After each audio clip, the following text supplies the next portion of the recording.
Young energetic and enthusiastic ಆಗಿರ್ತಕ್ಕಂತಹ ನಮ್ಮೆಲ್ಲರ ನೆಚ್ಚಿನ ಮಾಜಿ ಶಾಸಕರ, ಮಾಜಿ ಅನ್ನೋದಕ್ಕೆ ನೋವಾಗುತ್ತೆ ಆದರೂ ಅನಿವಾರ್ಯ, ಮಾಜಿ ಶಾಸಕರಾದಂತಹ ಗೌರವಮಾನ್ಯ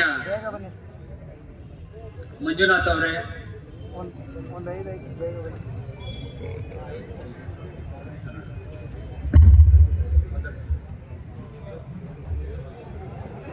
ಕಾಂಗ್ರೆಸ್ ಪಕ್ಷದ ಎಲ್ಲ ಅಭಿಮಾನಿಗಳೇ, ಡಾಕ್ಟರ್ ಬಾಬಾ ಸಾಹೇಬ್ ಅಂಬೇಡ್ಕರ್ ಅವರ ಆದೇಶವನ್ನ ಪಾಲಿಸೋದಕ್ಕೆ ಆಗಮಿಸಿರ್ತಕ್ಕಂತಹ ಎಲ್ಲ ಸಹೃದಯ ಬಂಧುಗಳೇ, ಮತ್ತೆ ಇದೀಗ ತಾನೇ ಸನ್ಮಾನ ಸ್ವೀಕರಿಸಿದಂತಹ ನಮ್ಮ ಮುಂದಿನ ತಲೆಮಾರಿಗೆ ಅತ್ಯಮೂಲ್ಯ ಮಾರ್ಗದರ್ಶಕರಾಗಬೇಕಾದಂತಹ ಮತ್ತೆ PUC ತರಗತಿಗಳಲ್ಲಿ ಹೆಚ್ಚು ಅಂಕ ಗಳಿಸಿ ತಾಲೂಕಿಗೆ ಕೀರ್ತಿ ಗಳಿಸಿರ್ತಕ್ಕಂತಹ ನನ್ನ ಸಹೋದರಿ ಸನ್ಮಿತ್ರರೇ,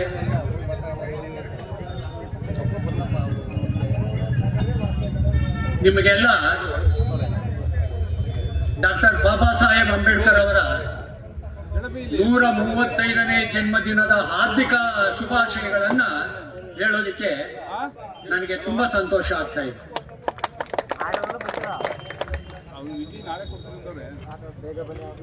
ಬಾಬಾ ಸಾಹೇಬ್ ಅಂಬೇಡ್ಕರ್ ಅವರ ಬಗ್ಗೆ, ಆ ಒಂದು ದೈತ್ಯ ಪ್ರತಿಭೆಯ ಬಗ್ಗೆ, ವಿದ್ವಾಂಸರ ಬಗ್ಗೆ ನಾವು ಮಾತನಾಡಬೇಕಾದ್ರೆ ನಾವು ಸ್ವಲ್ಪ ಯೋಚಿಸಬೇಕಾಗ್ತದೆ. ಇಡೀ ವಿಶ್ವದಲ್ಲಿ ಅತ್ಯಂತ ಹೆಚ್ಚು ವಿದ್ವತ್ತನ್ನ ಪಡೆದಂತಹ, ಹೆಚ್ಚು ಪೂಜ್ಯತೆಗೆ ಒಳಗಾದಂತಹ, ಹೆಚ್ಚು ಗೌರವಕ್ಕೆ ಪಾತ್ರರಾದಂತಹ ಮತ್ತೊಬ್ಬ ವ್ಯಕ್ತಿಯನ್ನ ನೀವು ನೋಡೋದಿಕ್ಕೆ ಸಾಧ್ಯ ಆಗೋದಿಲ್ಲ.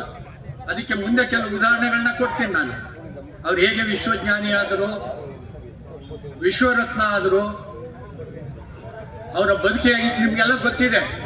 ಈ ಕಾಳಾರಾಮ್ ದೇವಸ್ಥಾನ ಪ್ರವೇಶ ಮಾಡ್ತಕ್ಕಂಥ ಸಂದರ್ಭದಲ್ಲಿ ಏನೇನು ಸಾಮಾಜಿಕ ಘಟನೆಗಳು ನಡೀತು, ಚೌಡರ್ಕೆರೆ ವಿಷಯ ಏನ್ ನಡೀತು, ಅದನ್ನ ನಾನು ಮತ್ತೆ ರಿಪೀಟ್ ಮಾಡೋದಕ್ಕೆ ಹೋಗೋದಿಲ್ಲ, ಅದೆಲ್ಲ ನಿಮ್ಗೆ ಗೊತ್ತಿರೋದೇ. ಒಂದು ಆ ಚಿಕ್ಕ ವಯಸ್ಸಿನಲ್ಲಿಯೇ ಒಂದು ದೊಡ್ಡದಾದಂತಹ ಹೋರಾಟವನ್ನ ಅವರು ಮೈಗೂಡಿಸ್ಕೊಳ್ತಾರೆ. ಅದೆಲ್ಲ ನಿಮ್ಗೆ ಗೊತ್ತಿರೋದ್ರಿಂದ ಆ ವಿಷಯವನ್ನ ಸ್ವಲ್ಪ ಪಕ್ಕಕ್ಕಿಟ್ಟು ಅಂತಾರಾಷ್ಟ್ರೀಯ ಮಟ್ಟದಲ್ಲಿ ಅವರು ವಿಶ್ವಜ್ಞಾನಿ ಅನ್ನಿಸ್ಕೊಳ್ಬೇಕಾದ್ರೆ ಯಾವ ಯಾವ ದೇಶದಲ್ಲಿ ಯಾವ ಯಾವ ಗೌರವಕ್ಕೆ ಅವರು ಪಾತ್ರರಾದರು, ನಮ್ಮ ದೇಶದಲ್ಲ ಬೇರೆ ದೇಶಗಳಲ್ಲಿ, ನಾವು ಅದನ್ನ ಗಮನದಲ್ಲಿ ಇಟ್ಕೊಳ್ಬೇಕಾಗ್ತದೆ. ಅವ್ರು ಹೇಗೆ ವಿಶ್ವಜ್ಞಾನಿ ಅನ್ನಿಸ್ಕೊಳ್ಬೇಕಾದ್ರೆ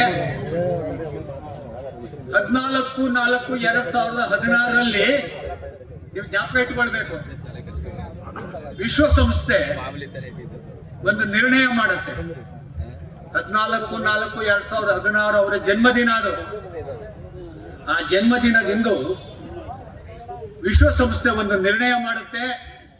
ಆ ನಿರ್ಣಯ ಏನು ಅಂತ ಹೇಳಿದ್ರೆ ವಿಶ್ವಜ್ಞಾನದ ದಿನ ಅಂತ ಹೇಳಿ ಡಾಕ್ಟರ್ ಬಾಬಾ ಸಾಹೇಬ್ ಅಂಬೇಡ್ಕರ್ ಅವರ ಜನ್ಮದಿನವನ್ನ ಆಚರಿಸೋದಕ್ಕೆ ಪ್ರಾರಂಭ ಮಾಡುತ್ತೆ.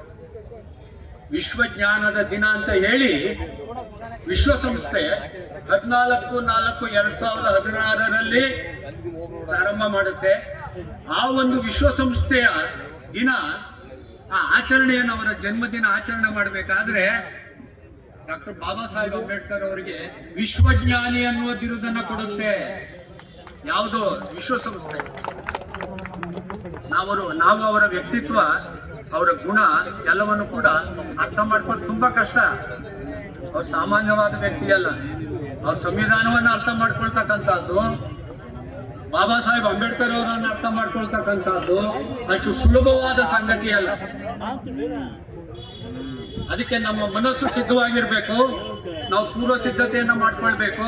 ನಮ್ಮ ಮನಸ್ಸು ವಿಶಾಲವಾದಂತಹ ಒಂದು ತಳಹದಿಯ ಮೇಲೆ ನಿಂತಾಗ ಮಾತ್ರ ಅವರು ನಮ್ಗೆ ಕೇವಲ 10% 20% ಅರ್ಥ ಆಗೋದಕ್ಕೆ ಸಾಧ್ಯ, ಪೂರ್ತಿ ಅರ್ಥ ಆಗೋದಿಲ್ಲ ಅವ್ರು ಯಾರಿಗೂ. ಮತ್ತೊಂದು ನಿರ್ಣಯ ನಿಮ್ಗೆ ಹೇಳ್ತೀನಿ. ನಿಮ್ಗೆ ಆಶ್ಚರ್ಯ ಆಗುತ್ತೆ. 126ನೇ ಜನ್ಮದಿನವನ್ನ ಅಮೆರಿಕದ ಪಾರ್ಲಿಮೆಂಟ್ನಲ್ಲಿ ಬಾಬಾ ಸಾಹೇಬ್ ಅಂಬೇಡ್ಕರ್ ಅವರ 126ನೇ ಜನ್ಮದಿನವನ್ನ ಡಾಕ್ಟರ್ ಬಾಬಾ ಸಾಹೇಬ್ ಅಂಬೇಡ್ಕರ್ ಅವರ ದಿನವಾಗಿ ಅಮೆರಿಕದ ಪಾರ್ಲಿಮೆಂಟ್ನಲ್ಲಿ ಆಚರಿಸ್ತಾರೆ. ನೀವು ಜ್ಞಾಪಕ ಇಟ್ಕೊಳ್ಬೇಕು, ನಮ್ಮ ದೇಶದ ಪಾರ್ಲಿಮೆಂಟ್ ಅಲ್ಲ, ಅಮೆರಿಕ ದೇಶದ ಪಾರ್ಲಿಮೆಂಟ್ ನಲ್ಲಿ ಡಾಕ್ಟರ್ ಬಾಬಾ ಸಾಹೇಬ್ ಅಂಬೇಡ್ಕರ್ ಅವರ ಜನ್ಮದಿನವನ್ನು ಆಚರಿಸ್ತಕ್ಕಂಥ ಸಂದರ್ಭದಲ್ಲಿ ಆ ಪಾರ್ಲಿಮೆಂಟ್ ನಲ್ಲಿ ಅವರು ಹೇಳ್ತಾರೆ, ನಿಮ್ಮ ಮಹತ್ತಾದ ಜ್ಞಾನ ಡಾಕ್ಟರ್ ಬಾಬಾ ಸಾಹೇಬ್ ಅಂಬೇಡ್ಕರ್ ಅವರೇ, ನಿಮ್ಮ ಮಹತ್ತಾದ ಜ್ಞಾನಕ್ಕೆ ಅದನ್ನ ನಿಮ್ಮ ಹೆಸರನ್ನ ಉಚ್ಚಾರಣೆ ಮಾಡುವ ಯೋಗ್ಯತೆಯೂ ನಮಗಿಲ್ಲ. ನೋಡ್ರಿ, ಅವ್ರು ಹೇಳ್ತಾರೆ ಅಮೆರಿಕದ ಪಾರ್ಲಿಮೆಂಟ್ ನಲ್ಲಿ ನಿಮ್ಮ ಹೆಸರನ್ನ ಉಚ್ಚರಿಸುವ ಯೋಗ್ಯತೆಯೂ ಕೂಡ ನಮಗಿಲ್ಲ. ಯಾಕೆ ಅಂತ ಹೇಳಿದ್ರೆ ಅಂತಹ ವಿದ್ವತ್ತು ನಿಮಗೆ ಸಂದಾಯ ಆಗಿದೆ. ಹಾಗಂತ ಹೇಳಿ ಅವರು 216ನೇ ಜನ್ಮದಿನ ದಿನ ಅಮೆರಿಕದ ಪಾರ್ಲಿಮೆಂಟ್ ನಲ್ಲಿ ಅವ್ರು ಹೇಳ್ತಾರೆ, ನಿಮ್ಮ ಹೆಸರನ್ನ ಉಚ್ಚರಿಸುವ ಯೋಗ್ಯತೆ ನಮಗಿಲ್ಲ, ಆದ್ರೂ ಕೂಡ ನಾವು ಹೇಳ್ತಾ ಇದ್ದೀವಿ, ಭಾರತೀಯರಿಗೆ ಸರ್ವಶ್ರೇಷ್ಠವಾದಂತಹ ಸಂವಿಧಾನವನ್ನ ನೀಡಿದಂತಹ ನಿಮಗೆ ನಮ್ಮ ಅಮೆರಿಕ ದೇಶದ ಜನರ ಪರವಾಗಿ ಸಾವಿರ ಸಾವಿರ ನಮಸ್ಕಾರಗಳು ಅಂತ ಹೇಳ್ತಾರೆ. ನೋಡ್ರಿ, ಎಲ್ಲಿ ಅಮೆರಿಕದ ಪಾರ್ಲಿಮೆಂಟ್ ನಲ್ಲಿ ಹೇಳ್ತಕ್ಕಂಥ ಅವರ ಆ ಒಂದು ಬದುಕಿನ ಹೋರಾಟ ಜ್ಞಾನವ ವಿತರಣೆಯ ಸಂದರ್ಭದಲ್ಲಿ ಯಾವುದನ್ನ ನಾವು ಹೇಳೋದು, ಯಾವುದನ್ನು ಹೇಳೋದು, ಅವರನ್ನ ಪ್ರಖ್ಯಾತ ವಕೀಲರು ಅಂತ ಹೇಳೋಣವೆ, ಸಮಾಜ ಸುಧಾರಕ ಅಂತ ಹೇಳೋಣವೆ, ಸಮಾಜದ ಹೋರಾಟಗಾರ ಅಂತ ಹೇಳೋಣವೆ, ಯಾವುದು ಎಲ್ಲಿಂದ ಪ್ರಾರಂಭ ಮಾಡ್ತೀರಿ? ನೀವು ತಿಳ್ಕೊಳ್ಬೇಕು, ಡಾಕ್ಟರ್ ಬಾಬಾ ಸಾಹೇಬ್ ಅಂಬೇಡ್ಕರ್ ಅವರಿಗೆ 9 ಭಾಷೆ ಬರ್ತಾ ಇತ್ತು. 1, 2, 9 ಭಾಷೆಗಳಲ್ಲಿಯೂ ಕೂಡ ಅದ್ವಿತೀಯ ಪಾಂಡಿತ್ಯವನ್ನು ಹೊಂದಿದ್ರು ಅವರು. ಅಷ್ಟೇ ಅಲ್ಲ, ನಿಮಗೆ ರೋಮಾಂಚನ ಆಗಬಹುದು,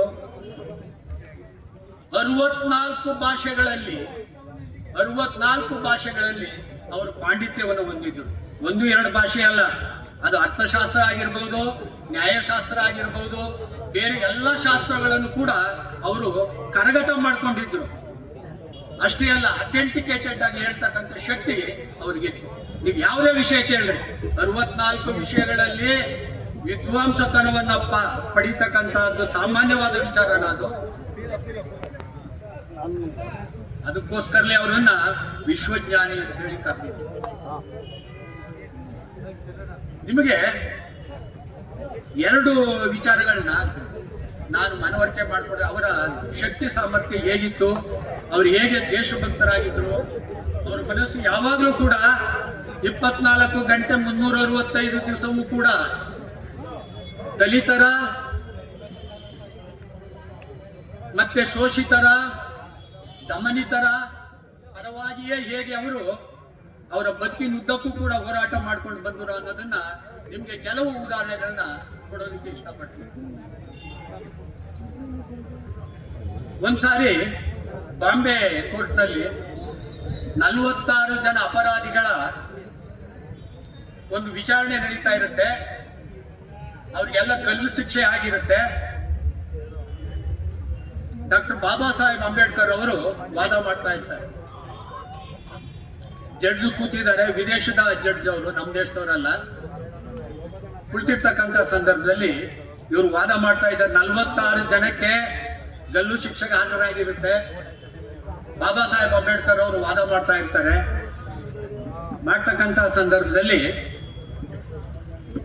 ಮಧ್ಯದಲ್ಲಿ ಅವರ ಸಹಾಯಕ ಬಂದು ಒಂದು ಚೀಟಿ ಕೊಡ್ತಾರೆ ಅಂಬೇಡ್ಕರ್ ಅವರಿಗೆ. ಅವರು ಅದನ್ನು ಓದ್ಬಿಟ್ಟು ಜೋಬಿಟ್ಕೊಳ್ತಾರೆ, ವಾದ ಮುಂದುವರಿಸ್ತಾರೆ.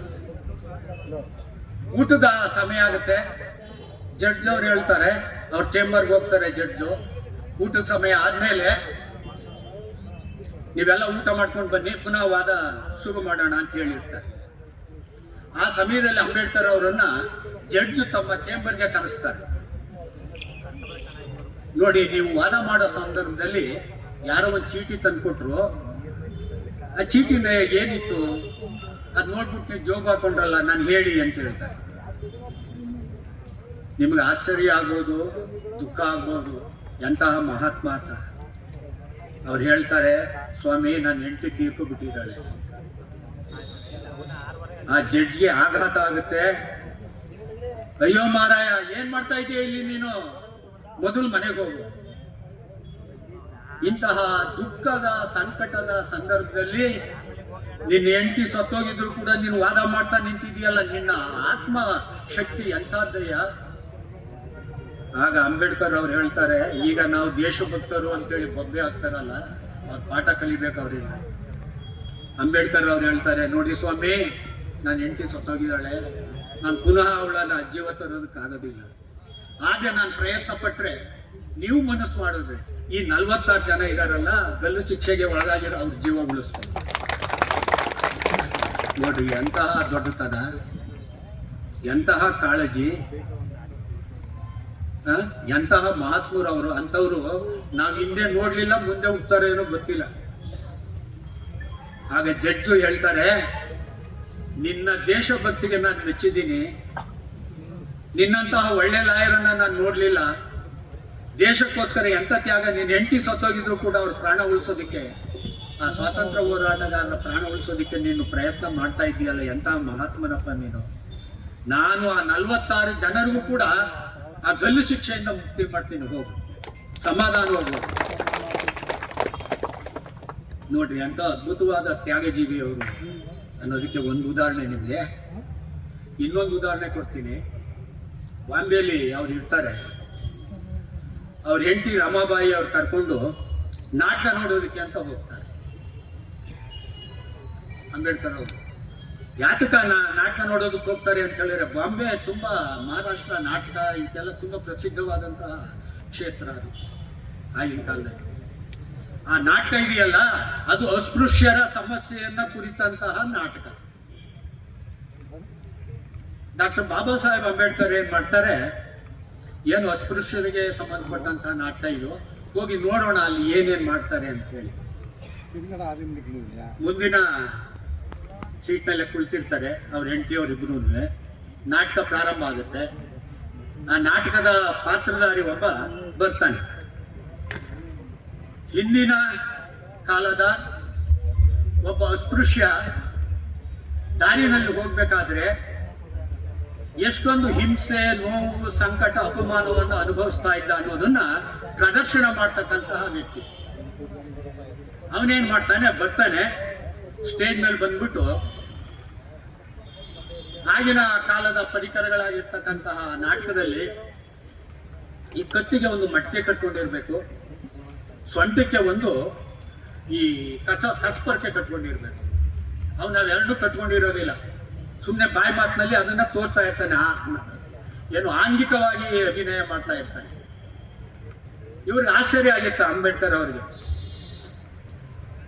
ಆಯ್ತು, ನಾಟಕ ಮುಗೀತು. ಈ ನಾಟಕ ಯಾಕೋ ಸರಿಯಾಗ್ಲಿಲ್ಲ ನನಗೆ ಅಂತಾರೆ. ಆ ಪಾತ್ರಧಾರಿದ್ನಲ್ಲ, ಅವನನ್ನ ಹತ್ರ ಕರೆದು ಹೇಳ್ತಾರೆ, ನೋಡು, ನೀನ್ ನಾಟಕ ಚೆನ್ನಾಗಿ ಮಾಡಿದೆ ಅಭಿನಯನ, ಆದ್ರೆ ನೀನು ಆ ಕತ್ತಿಗೆ ಕಟ್ಕೊಂಡಿದ್ದಲ್ಲ ಮಡಕೆನ ಯಾಕೆ ಕಟ್ಕೊಳ್ಳಿಲ್ಲ, ಆ ಪೊರಕೆನ ಸೊಂಟಕ್ಕೆ ಯಾಕೆ ಕಟ್ಕೊಳ್ಳಿಲ್ಲ?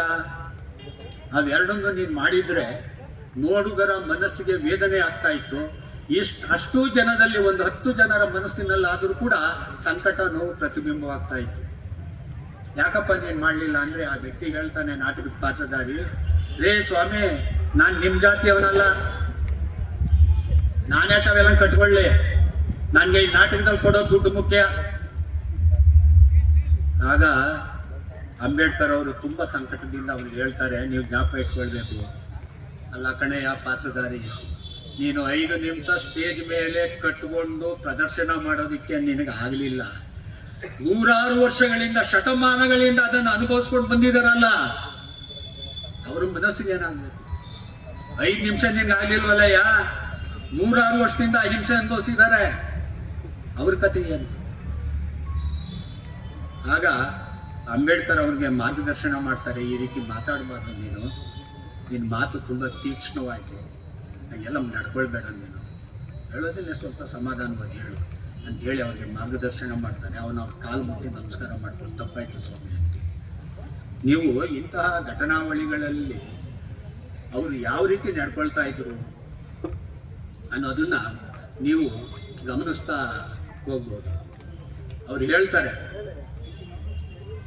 ಈ ಫ್ರೆಡ್ರಿಕ್ ಎರಿಸನ್ ಅನ್ನುವ ಬ್ರಿಟಿಷ್ ಇತಿಹಾಸಕಾರ ಅವ್ರ ಬಗ್ಗೆ ಹೇಳ್ತಾರೆ, ಡಾಕ್ಟರ್ ಬಾಬಾ ಸಾಹೇಬ್ ಅಂಬೇಡ್ಕರ್ ಅವರನ್ನು ಓದೋದು ಅಂತ ಹೇಳಿದ್ರೆ ಒಂದು ಹೊಸ ಪ್ರಪಂಚವನ್ನ ಪ್ರವೇಶ ಮಾಡಿದ ಹಾಗೆ.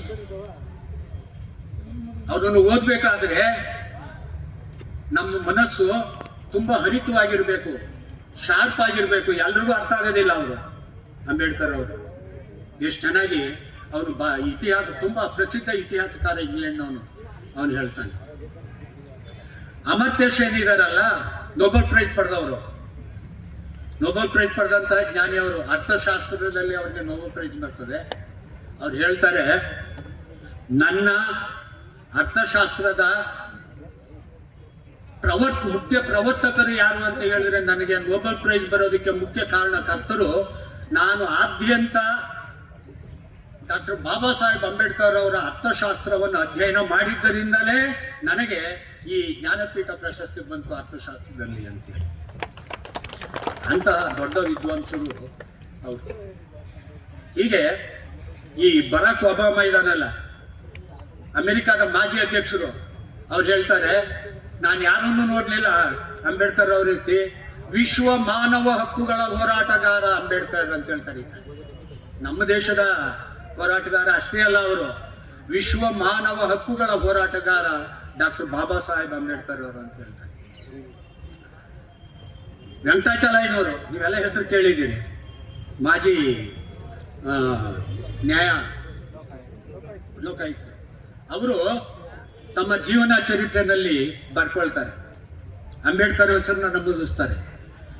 ಡಾಕ್ಟರ್ ಬಾಬಾ ಸಾಹೇಬ್ ಅಂಬೇಡ್ಕರ್ ಅವರು ಭಗವಂತನ 9ನೇ ಅವತಾರ. ಸಾಮಾನ್ಯ ಇದ್ದವರಿಗೆ ನಿಲುಕದ ಜ್ಞಾನ ಅವರು ಪಡೆದುಕೊಂಡ್ರು. ಅವ್ರು ಹೇಳ್ತಾರೆ, ಯಾತಕ್ಕೆ ನಾನು ಅವರನ್ನ 9ನೇ ಅವತಾರ ಅಂತ ಹೇಳ್ತೀನಿ ಅಂತ ಹೇಳಿದ್ರೆ, ಅವರು ನಮಗೆ ವಿಶ್ವ ಪ್ರಸಿದ್ಧ ಸರ್ವಶ್ರೇಷ್ಠವಾದಂತಹ ಸಂವಿಧಾನವನ್ನು ಕೊಟ್ಟಿದ್ದಾರೆ. ಆ ಸಂವಿಧಾನದಲ್ಲಿ ಎಲ್ಲ ಆದ್ಯಂತ ವಿಚಾರಗಳನ್ನು ಕೂಡ ಎಲ್ಲ ವರ್ಗಕ್ಕೂ ಅನುಕೂಲವಾಗೋ ರೀತಿ ನಮೂದಿಸಿದ್ದಾರೆ. ಆದರೆ ಎಲ್ಲಿಯೇ ಒಂದು ಅಪಸ್ವರ ಸಂವಿಧಾನದ ಬಗ್ಗೆ ಇಲ್ಲ ನಮ್ಮ ಈ ದೇಶದಲ್ಲಿ. ನೀವು ಇಟಲಿ, ಜರ್ಮನಿ ಆ ದೇಶಗಳು ತಗೊಂಡ್ರೆ ಈ ಸಂವಿಧಾನದಿಂದ ನಮ್ಗೆ ಅಪಚಾರ ಆಗಿದೆ ಅಂತ ಹೇಳ್ತಾರೆ ಅನೇಕ ಜನ. ಆದರೆ ಭಾರತದಂತಹ ವಿಶಿಷ್ಟ ಸಂಸ್ಕೃತಿಯ, ಜನಾಂಗದ, ಧರ್ಮದ, ಜಾತಿಯ ಕಟ್ಟುಗಳನ್ನ ಪಡ್ಕೊಂಡಿರ್ತಕ್ಕಂತಹ ನಮ್ಮ ದೇಶದಲ್ಲಿ ಎಲ್ಲಿಯೂ ಕೂಡ ಯಾರಿಂದಲೂ ಕೂಡ ಒಂದು ಅಪಸ್ವರ ಬಂದಿಲ್ಲ. ಜರ್ಮನಿ ಮತ್ತು ಇಟಲಿ ಮುಂತಾದ ದೇಶಗಳಲ್ಲಿ ಒಂದೇ ಭಾಷೆ ಇದೆ, ಒಂದೇ ಜನಾಂಗ ಇದ್ದಾರೆ, ಒಂದೇ ಧರ್ಮ ಇದೆ. ಆದ್ರೂ ಕೂಡ ಆ ದೇಶದ ಜನ ಅವರ ಸಂವಿಧಾನವನ್ನು ಒಪ್ಪೋದಕ್ಕೆ ಸಾಧ್ಯವಾಗೋದಿಲ್ಲ. ನಮ್ಮ ದೇಶದಲ್ಲಿ ಏನೇನಿದೆ, ಇಲ್ಲಿ ವಿವಿಧತೆಯಲ್ಲಿ ಏಕತೆ, ಒಂದೊಂದು ರಾಜ್ಯವು ಒಂದೊಂದು ಸಂಸ್ಕೃತಿ ಪ್ರತಿಬಿಂಬ. ಆದರೆ ಇಲ್ಲೆಲ್ಲಿಯೂ ಕೂಡ ಆ ರೀತಿಯಾದಂತಹ ಅಪಸ್ವರ ಬಾರದ ರೀತಿ ಅವರು ಇಂತಹ ಒಂದು ಅದ್ಭುತವಾದ ಸರ್ವಶ್ರೇಷ್ಠ ಸಂವಿಧಾನವನ್ನು ನಮಗೆ ಕೊಟ್ಟಿರೋದ್ರಿಂದ ನಾವು ಅವರಿಗೆ ಅತ್ಯಂತ ದೇವತೆಗಳ ಸ್ಥಾನದಲ್ಲಿ ನಾನು ಅವರನ್ನು ಇಟ್ಟು ಪೂಜಿಸ್ತೀನಿ ಅಂತ ಹೇಳ್ತಾರೆ. ನೀವು ಅಂಬೇಡ್ಕರ್ ಅವರನ್ನ ಕೆಲವು ವಿಷಯಗಳಲ್ಲಿ ಅವ್ರು ಹೇಳ್ತಾರೆ ತುಂಬಾ ಸೊಗಸಾಗಿ. ನೋಡಿ, ಅವರು ದಲಿತರಿಗೆ ಮತ್ತೆ ತುಳಿತಕ್ಕೊಳಗಾದವರಿಗೆ, ದಮನಿತರಿಗೆ ಒಂದು ಕಿವಿ ಮಾತನ್ನ ಹೇಳ್ತಾರೆ. ಏನು ಅದು ಕಿವಿ ಮಾತು ಅಂತ ಹೇಳಿದ್ರೆ, ನಾನು ಉದಾಹರಣೆಗೆ ತೆಗೆದುಕೊಳ್ಳಿ. ನೀವು ಇಡೀ ವಿಶ್ವ ನನ್ನನ್ನು ತಿರಸ್ಕರಿಸಿದಾಗ, ನನಗೆ ಅಪಮಾನ ಮಾಡಿದಾಗ, ನನ್ನನ್ನು ಗೇಲಿ ಮಾಡಿದಾಗ, ನನಗೆ ಸಂಕಟ ನೋವುಗಳನ್ನ ಸೃಷ್ಟಿ ಮಾಡುವಂತಹ ಸಂದರ್ಭದಲ್ಲಿ ನನಗೆ ಇಂತಹ ಒಂದು ಗೌರವ ಬಂದದ್ದು ನಾನು ಶಿಕ್ಷಣವನ್ನ ಪಡೆದದ್ದರಿಂದ. ಅಕ್ಷರಗಳನ್ನು ಅಪ್ಪಿಕೊಂಡ್ರೆ ನೀವು ನೋಡಿ, ನೀವು ಜ್ಞಾಪ ಇಟ್ಕೊಳ್ಬೇಕು, ಅಕ್ಷರಗಳನ್ನು ಅಪ್ಪಿಕೊಂಡ್ರೆ, ಗೌರವಿಸಿದರೆ, ಶಿಕ್ಷಿತರಾದರೆ ಯಾರು ನಿಮ್ಮನ್ನ ತಿರಸ್ಕರಿಸ್ತಾರೋ ಅವರೇ ಕರೆದು ನಿಮ್ಗೆ ಗೌರವ ಕೊಡ್ತಾರೆ. ನೋಡಿ, ನನ್ನನ್ನ ತಿರಸ್ಕರಿಸಿದವ್ರೆ ನನ್ನನ್ನ ಕರೆದು ನನಗೆ ನಮಸ್ಕಾರ ಮಾಡಿ ತಲೆಬಾಗಿ ನನಗೆ ಸಂವಿಧಾನ ಬರೆಯಪ್ಪ ಅಂತ ಹೇಳಿ ನೇಮಿಸಿದರು. ನನಗೆ ಆ ಗೌರವ ಬಂದಿದ್ದೆ ನಾನು ಶಿಕ್ಷಣ ಪಡೆದಿದ್ದರಿಂದ. ಅವ್ರು ಹೇಳ್ತಾರೆ ದಲಿತರಿಗೆ, ನೀವು ಒಂದೊತ್ತು ಉಂಡ್ರೂ ಪರವಾಗಿಲ್ಲ, ಇನ್ 3 ಹೊತ್ತು ಮಕ್ಕಳಿಗೆ ಎಷ್ಟೇ ಬಡತನ ಇದ್ರು ಶಿಕ್ಷಣ ಕೊಡೋದನ್ನ ಬಿಡಬೇಡಿ. ನನಗೆ ಗೌರವ ಬಂದಿದ್ದೇ ಶಿಕ್ಷಣದಿಂದ. ನಿಮ್ಮ ಮಕ್ಕಳಿಗೂ ಕೂಡ ಗೌರವ ಬರಬೇಕಾದ್ರೆ ಅವರು ಶಿಕ್ಷಿತರಾದರೆ ಮಾತ್ರ ಸಾಧ್ಯ. ಅವ್ರು ಎಷ್ಟು ಚೆನ್ನಾಗಿ ಅವರು ಹೇಳ್ತಕ್ಕಂಥ ಒಂದು ಸೂತ್ರ ಕೊಡ್ತಾರೆ. ಏನು ಅಂತ ಹೇಳಿದ್ರೆ, ಮೊದಲು ಶಿಕ್ಷಿತರಾಗಿ ಸಂಘಟಿತರಾಗಿ ಹೋರಾಟ ಮಾಡಿ. ಶಿಕ್ಷಣ ಇಲ್ಲದೆ ಹೋದ್ರೆ ನಿಮಗೆ ನೋಡಿ, ನಾನು ಒಬ್ಬ ಹಳ್ಳಿಯ ನಮ್ಮ ಅಪ್ಪ ಅಮ್ಮ ಹೆಪ್ಪೆಟ್ಟು, ಅವ್ರು ಓದು ಬರೋದಿಲ್ಲ. ಕಷ್ಟಪಟ್ಟು 64-65ರಲ್ಲಿ ಶ್ರಮಪಟ್ಟು ಓದಿದ್ದಕ್ಕೆ ಅಲ್ಲಿ ಜೂನಿಯರ್ ಕಾಲೇಜೇ ಇರಲಿಲ್ಲ, ಮೈಸೂರಿಗೆ ಹೋಗ್ಬೇಕು. ಶ್ರಮಪಟ್ಟು ಓದಿದ್ದಕ್ಕೆ ನಾನು ನಮ್ಮ ಬಾಬಾ ಸಾಹೇಬ್ ಅಂಬೇಡ್ಕರ್ ಅವರ ಚಿಂತನೆಗಳನ್ನು ಓದೋದಕ್ಕೆ ಪ್ರಾರಂಭ ಮಾಡಿದ ಮೇಲೆ ನನಗೆ ಅವರ ಅದ್ಭುತವಾದಂತಹ ಗುಣ, ಶ್ರೇಯಸ್ಸು, ಒಂದು ವಿಶಿಷ್ಟವಾದ ಅದು ಎಲ್ರಿಗೂ ಬರೋದಿಲ್ಲ ನೋಡ್ರಿ. ಅಂತಹ ಅವ್ರ ಸಾಧನೆ ಹೇಗ್ ಮಾಡ್ತಾರೆ, ಸಾಮಾನ್ಯವಾಗಿ ಲಭ್ಯವಾಯ್ತು. ಅವ್ರು ಹೇಳ್ತಾರೆ, ಇಡೀ ನನ್ನ ಬದುಕನ್ನೇ ಯಜ್ಞಕುಂಡ ವಿದ್ಯೆ ಎಂಬ ಯಜ್ಞಕುಂಡದಲ್ಲಿ ಹಾಕಿ ಸುಟ್ಟಾಕಿದ್ದೀನಿ. ಆ ಯಜ್ಞಕುಂಡದ ಮೂಲಕ ನಾನು ಶಿಕ್ಷಣವನ್ನ ಆಸ್ವಾದಿಸಿ ನಾನು ಮೈಗೂಡಿಸ್ಕೊಂಡಿದ್ದೀನಿ. ನನ್ನ ಜನ ನಿಮ್ಗೆ ಗೌರವ ಕೊಡಬೇಕಾದರೆ ನಮ್ಮ ಜನಕ್ಕೆ ನೀವು ವಿದ್ಯಾವಂತರಾದರೂ ಮಾತ್ರ ಸಾಧ್ಯ, ಇಲ್ಲದೆ ಇದ್ರೆ ಜನ ಕೊಡೋದಿಲ್ಲ. ನೋಡಿ, ನೀವು ಅವರು ಒಂದು ವಿಷಯ ಹೇಳ್ತಾರೆ, ಆರ್ಥಿಕವಾಗಿ ಜನರಿಗೆ ನೀವು ಹೋಲಿಕೆ ಆಗೋದಕ್ಕೆ ಸಾಧ್ಯ ಇಲ್ಲದೆ ಇರಬಹುದು, ಆದರೆ ಶೈಕ್ಷಣಿಕವಾಗಿ ನೀವು ಅವ್ರ ಮಟ್ಟಕ್ಕೆ ಬೆಳೆಯೋದಕ್ಕೆ ಸಾಧ್ಯ. ಆದ್ರಿಂದ ನೀವೇನೇನಾದ್ರೂ ಸಹಿಸ್ಕೊಳ್ರಿ, ಸ್ವಾಭಿಮಾನ ಮಾತ್ರ ಬಿಡಬೇಡಿ. ಏನೇನಾದ್ರೂ ನೀವು ಹೋರಾಟ ಮಾಡ್ರಿ, ಆದ್ರೆ ನಿಮ್ಗೆ ಅನ್ಯಾಯ ಆಗೋದನ್ನು ಮಾತ್ರ ಸಹಿಸ್ಕೊಳ್ಬೇಡಿ. ಅನ್ಯಾಯವನ್ನು ನೀವು ಯಾವತ್ತೂ ಸಹಿಸ್ಕೊಳ್ಬೇಡಿ. ಸಂಘಟಿತರಾಗಿ ನಿಮ್ಮ ಬದುಕಿನುದ್ದಕ್ಕೂ ಹೋರಾಟ ಮಾಡ್ರಿ. ಅದಕ್ಕೆ ನಾನೇ ಸಾಕ್ಷಿ. ಎಷ್ಟು ಚೆನ್ನಾಗಿ ಅವರು ಮನವರಿಕೆಯನ್ನ ಮಾಡಿಕೊಡ್ತಾರೆ. ಅಂತಹ ಮಾಂಜಾನೆ ನಮ್ಮ ನಡುವೆ ಇರ್ತಕ್ಕಂಥದ್ದು ಇದ್ದದ್ದು, ನಮಗೆಲ್ಲ ಮಾರ್ಗದರ್ಶಕರಾಗಿದ್ದು. ಬಹುಶಃ ನೀವು ತಿಳ್ಕೊಳ್ಬೇಕು, ಡಾಕ್ಟರ್ ಬಾಬಾ ಸಾಹೇಬ್ ಅಂಬೇಡ್ಕರ್ ಅವರು ಇಲ್ಲದೆ ಹೋಗಿದ್ರೆ ನಮ್ಮ ದೇಶದ ಪರಿಸ್ಥಿತಿ ಹೇಗಿರ್ತಿತ್ತು, ಇಂಥ ಒಂದು ಸಂವಿಧಾನ ಎಲ್ಲಿ ನಮಗೆ ಸಿಗ್ತಾ ಇತ್ತು. ಎಲ್ಲರಿಗೂ ಮಾರ್ಗದರ್ಶನ ಮಾಡ್ತಕ್ಕಂತಹ, ದಮನಿತರಿಗೆ ಶಕ್ತಿಯಾಗಿ, ಶೋಷಿತರಿಗೆ ಮಾರ್ಗದರ್ಶಕರಾಗಿ ಅಂಬೇಡ್ಕರ್ ಹೆಸರು ಹೇಳಿದ್ರೇನೆ ರೋಮಾಂಚನ ಆಗುತ್ತೆ. ಅವ್ರ ಹೆಸರೇ ರೋಮಾಂಚನ ಸೃಷ್ಟಿ ಮಾಡ್ತಕ್ಕಂತಹದ್ದು. ಅವೆಲ್ಲ ಅವರಿಗೆ ಸುಲಭವಾಗಿ ಲಭ್ಯ ಆಗಲಿಲ್ಲ ಅನ್ನೋದನ್ನ ನಾವು ಅರ್ಥ ಮಾಡ್ಕೊಳ್ತೇವೆ. ಅವರ ಬದುಕಿನಲ್ಲಿ ಅವರು ಯಾವತ್ತೂ ಕೂಡ ಒಂದೇ ಒಂದು ಗಂಟೆ ಆಗಲಿ, ಒಂದು ನಿಮಿಷವಾಗಲಿ ಅವರು ಅನಾವಶ್ಯಕವಾಗಿ ಕಳೆದವರಲ್ಲ. ಅವರ ಬದುಕನ್ನ, ಅವರ ಜೀವನವನ್ನ, ಅವರ ಎಲ್ಲ ಹೊಸ ಪ್ರಪಂಚದ ಸೌಲಭ್ಯಗಳೇನಿತ್ತು ಅದನ್ನೆಲ್ಲ ತಿರಸ್ಕಾರ ಮಾಡಿ ಅವರು ಜನರ ಏಳಿಗೆಗಾಗಿ ಎಲ್ಲ ನಾವು ತಿಳ್ಕೊಂಡಿದ್ದೀವಿ ದಲಿತರಿಗೆ ಮಾತ್ರ ಅಂತೇಳಿ. ದಲಿತರಿಗಲ್ರಿ, ಎಲ್ಲಾ ಜನಾಂಗಕ್ಕೂ ಕೂಡ ಸರ್ವಶ್ರೇಷ್ಠವಾದಂತಹ ಸಂವಿಧಾನ ಅದು. ದಲಿತರಿಗೆ ಬೇಕು ಅಂತಾನೆ ಅದನ್ನು ಸೀಮಿತ ಮಾಡಿಬಿಡೋದು. ಆದ್ರಿಂದ ನೀವು ಅವರ ಆಶಯ ಏನಿದೆ, ನಮ್ಮ ಮಂಜುನಾಥ್ ಅವರು ಸಂವಿಧಾನದ ಪೀಠಿಕೆಯನ್ನ ಹೇಳಿದ್ರು. ನಾವು ಅರ್ಥ ಮಾಡ್ಕೊಳ್ಬೇಕು, ಸಂವಿಧಾನವನ್ನ ಕಂಠಪಾಠ ಮಾಡೋದು ಸಾಲದು, ಕರುಳಿನ ಪಾಠವಾಗಬೇಕು ಸಂವಿಧಾನ. ಕರುಳಿನ ಪಾಠ ಅಂದ್ರೇನು? ಸಂವಿಧಾನದಲ್ಲಿ ಏನು ಹೇಳಿದ್ದಾರೆ ಅದನ್ನ ನಾವು ಆಚರಣೆಗೆ 100ಕ್ಕೆ 100ರಷ್ಟು ಆಚರಣೆ ತರಕ್ಕೆ ಸಾಧ್ಯ ಇಲ್ಲ, ನಮ್ಗೆ ಆಗೋದಿಲ್ಲ. ಆಗಿದೆ ಸಂವಿಧಾನದ ಶಕ್ತಿ. ಆದ್ರೆ ಒಂದು 50% ಅವ್ರು ಹೇಳಿರ್ತಕ್ಕಂಥ ಸಮಾನತೆ, ಜಾತ್ಯತೀತತೆ, ಸೌಹಾರ್ದತೆ, ಅವುಗಳನ್ನು ಅಳವಡಿಸ್ಕೊಳ್ಳೋದಕ್ಕೆ ಏನು ನಮ್ಗೆ ಕಷ್ಟ ಆಗೋದಿಲ್ಲ. ಅವುಗಳನ್ನಾದ್ರೂ ಅಳವಡಿಸ್ಕೋಬಹುದಲ್ವಾ? ಎಷ್ಟು ಚೆನ್ನಾಗಿ ಅವ್ರಿಗೆ ನಮಗೆ ಮಾರ್ಗದರ್ಶನ ಮಾಡ್ತಾರೆ. ಎಂಥ ಅದ್ಭುತವಾದ ಶಕ್ತಿ ಅವರು. ಅವ್ರ ವ್ಯಕ್ತಿ ಅಲ್ಲ ಅಂತವರೆಲ್ಲ ಶಕ್ತಿ ಅವರು. ಇಡೀ ಸಮಾಜ ನೀವು ತಿಳ್ಕೊಳ್ಬೇಕು. ಒಬ್ಬ ಅಂಬೇಡ್ಕರ್, ಒಂದು ಸಂವಿಧಾನ, ಇಡೀ ಭಾರತದಲ್ಲಿ ವಿಶಿಷ್ಟವಾದ ಸಂಚಲನವನ್ನು ಉಂಟು ಮಾಡ್ತಕ್ಕಂಥ ಶಕ್ತಿ. ಅವೆರಡಕ್ಕೂ ಕೂಡ ಹೇಗಿತ್ತು? ಅಂಬೇಡ್ಕರ್ ಮತ್ತೆ ಸಂವಿಧಾನ ಎರಡೂ ಕೂಡ ನಮ್ಮ ಎರಡು ಕಣ್ಣಿದ್ದಾಗೆ. ಅಂಬೇಡ್ಕರ್ ಅವರನ್ನ ಬಿಟ್ಟು ಸಂವಿಧಾನ ಇಲ್ಲ, ಸಂವಿಧಾನವನ್ನು ಬಿಟ್ಟು ಅಂಬೇಡ್ಕರ್ ಅವರು. ನಮ್ಮ ಬದುಕಿನಲ್ಲಿ ನಾನು ಹೇಳಿದ್ನಲ್ಲ, ಕಂಠಪಾಠ ಮಾಡುವುದರ ಜೊತೆಗೆ ನಮ್ಮ ಹೆಣ್ಣು ಮಕ್ಕಳಾಗಲಿ, ನಮ್ಮ ಮುಂದಿನ ನಮ್ಮ ಮುಖ್ಯ ಉದ್ದೇಶ ಆಶಯ ಏನಾಗಿರ್ಬೇಕು ಅನ್ನೋದನ್ನ ಹೇಳ್ತೀನಿ, ತಿಳ್ಕೊಳ್ಳಿ. ಮೊದಲು ಸಂವಿಧಾನದಲ್ಲಿ ಏನು ಹೇಳಿದ್ದಾರೆ ಅದನ್ನ ನಾವು ತಿಳ್ಕೊಳ್ಳೋ ಪ್ರಯತ್ನ ಮಾಡೋಣ. ನಮ್ಮ ಸಮಾಜಕ್ಕೆ ಅದನ್ನು ಹಂಚೋಣ. ಅದಾದ್ಮೇಲೆ ನಮ್ಮ ಮುಂದಿನ ಜನಾಂಗಕ್ಕೆ, ನೆಕ್ಸ್ಟ್ ಜನರೇಷನ್ ಏನಿದ್ದಾರೆ ಅವರಿಗೆ ಮಾರ್ಗದರ್ಶನ ಮಾಡೋಣ.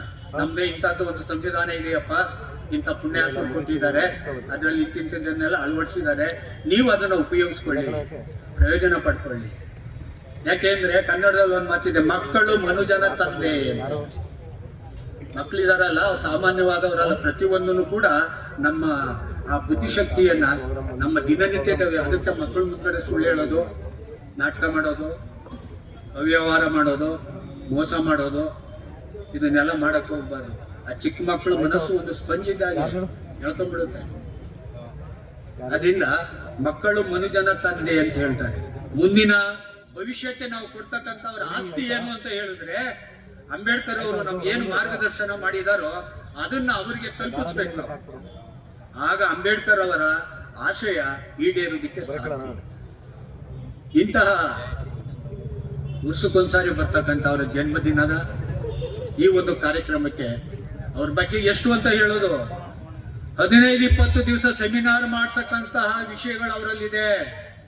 ಒಂದ್ ದಿವಸ 2 ದಿವಸ, 1 ಗಂಟೆ 2 ಗಂಟೆ ಸೆಮಿನಾರ್ ಅಲ್ಲ, ಸುಮಾರು 20 ದಿವಸಗಳ ಕಾಲ ನಿರಂತರವಾಗಿ ಸೆಮಿನಾರ್ ಮಾಡ್ತಕ್ಕಂತಹ ವಿಷಯ ಅವರಲ್ಲಿದೆ. ನಾನು ಹೇಳಿದ್ನಲ್ಲ, ಅವರು 14 ವಿಷಯಗಳಲ್ಲಿ ಅತ್ಯಂತ ಪಾರಂಗತರು ಅಂತ ಹೇಳಿ. ಆ 14 ವಿಷಯಗಳ 64 ವಿಷಯಗಳು 64 ವಿಷಯಗಳನ್ನು ಕೂಡ ಒಂದೊಂದು ವಿಷಯನ 2-2 ದಿವಸ ಸೆಮಿನಾರ್ ಮಾಡ್ತಕ್ಕಂತಹ ಸಬ್ಜೆಕ್ಟ್ಗಳು. ಅಂತಹ ಅದ್ಭುತ ದೈತ್ಯ ಪ್ರತಿಭೆ ನಮಗೆ ಅವರು ಖಂಡಿತ ಅಂಬೇಡ್ಕರ್ ಅವರು ಮೃತರಾಗಿದ್ದಾರೆ ಅನ್ನಂಗೆ ಅನ್ಸೋದಿಲ್ಲ. ಅವರ ಸಂವಿಧಾನದ ಪುಸ್ತಕದ ಒಳಗಡೆ ನಮಗೆ ಪ್ರತಿನಿತ್ಯ ಅವರು ದರ್ಶನ ಕೊಡ್ತಾರೆ. ಅವರನ್ನ ಪೂಜಿಸೋಣ, ಗೌರವಿಸೋಣ, ಅವರ ಆಶಯಗಳನ್ನು ಅನುಷ್ಠಾನಕ್ಕೆ ತರೋಣ ಅಂತ ಹೇಳಿ ನನ್ನನ್ನು ಕರೆದು ಸನ್ಮಾನ್ಯ ಮಂಜುನಾಥ್ ಅವರು ಮಾತಾಡಿ ನೀವು ಅಂತ ಹೇಳಿ ನನಗೆ ಪ್ರೇರೇಪಣೆ ಮಾಡಿದ್ದರಿಂದ ಬಂದು ಮಾತಾಡಿದ್ದೀನಿ. ನಿಮ್ಗೆಲ್ಲ ಒಳ್ಳೆಯದಾಗಲಿ, ಶುಭವಾಗಿ. ಇವತ್ತು ಮತ್ತೊಂದು ಮುಖ್ಯ ವಿಚಾರ ಅಂತ ಹೇಳಿದ್ರೆ, ಇವತ್ತು ಬಾಬು ಜಗಜೀವನರಾಮ್ ಅವರ ಈ ತಿಂಗಳಲ್ಲಿ ಅವರ ದಿನಾನು ಕೂಡ ಬರುತ್ತೆ. ಫೆಬ್ರವರಿ 5ನೇ ತಾರೀಕು, ಏಪ್ರಿಲ್ 5ನೇ ತಾರೀಕು ಅವರ ಜನ್ಮದಿನ. ಅವ್ರ ಹೆಸರು ಜಗಜೀವನರಾಮ್ ಅಲ್ಲ, ಬುದ್ಧರಾಮ್ ಅಂತ ಹೇಳಿ ಅವ್ರ ಹೆಸರನ್ನ ಚೇಂಜ್ ಮಾಡ್ಕೊಳ್ತಾರೆ. ಸತ್ಮಾನ್ ಪತ್ಯ ಅಂತ ಹೇಳಿ ಒಂದಿರ್ತದೆ ಆ ಕಾಲಘಟ್ಟದಲ್ಲಿ, ಅಲ್ಲಿ ಜಗಜೀವರಾಮ್ ಅಂತಿರ್ತಾರೆ. ಅವರು ಪ್ರೇರಣಾ ಶಕ್ತಿ ಅವರಿಗೆ ಜಗಜೀವರಾಮ್ ಅವರು. ಅವ್ರೇನ್ ಮಾಡ್ತಾರೆ, ಅವರು ಅವರ ಬುದ್ಧರಾಮನ ಹೆಸರನ್ನ ಬಿಟ್ಟು ಜಗಜೀವನ್ ರಾಮ್ ಅಂತ ಹೇಳಿ ಕರೀತಾರೆ. ನೋಡ್ರಿ, ಅವ್ರಿಗೆ ಜನ ಅತ್ಯಂತ ಪ್ರೀತಿಯಿಂದ ಬಾಬೂಜಿ ಅಂತ ಕರೀತಿದ್ರು.